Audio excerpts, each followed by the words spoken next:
Hello, amazing people. Happy Friday.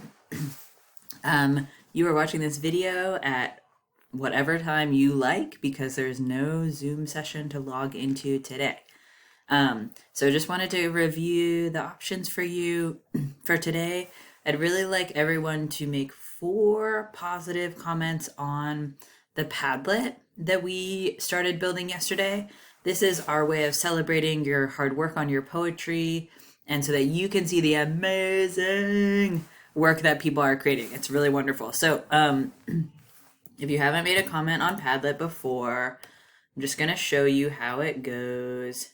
So if you're pulling up a link for somebody, when I just click, it doesn't open unless I click on this button, open in a new window, and then it'll open. So Aiden, thanks for letting me use yours as an example. So I read the poem, and then once I've read it, I go back to his post and I write a comment down here. So just please be mindful of these comments are intended to be positive, and the more specific you can be, the more meaningful it is. So when you get a comment that's like, nice job, that doesn't show you that the person actually read and appreciates your work. So find something specific from their work. I loved the image of the fast food that you used in your poem. I loved the rhyming. I loved the repetition. So try to make it specific to what they created. Okay, so you're gonna be logged in. Anonymous comments, I'm gonna boot and delete. So make sure you're logged in. And then after you've made your 4 comments and you're just mind blown about the amazing stuff that's being written, which I certainly am, then you're gonna go ahead and do the following. Go back to your self-pacer in our toolbox and catch up on any missing lessons through 114. And I'm just gonna remind you where the self-pacer is in case you're like, what? So you go all the way down to our toolbox. Here it is. And when you open it, you'll notice these different colors, right? Aspire to do's are in green, should do's are in orange, and must do's are in red. So I just want to remind you quickly, since we have 1 week left of language arts, this is the time to get that work in.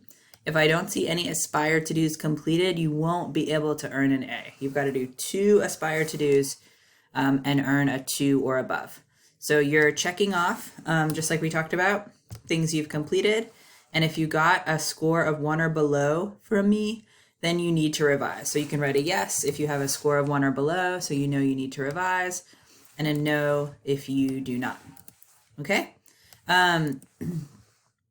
So you're gonna self-pace after you've commented on the Padlet, words, and then you're done with Zoom.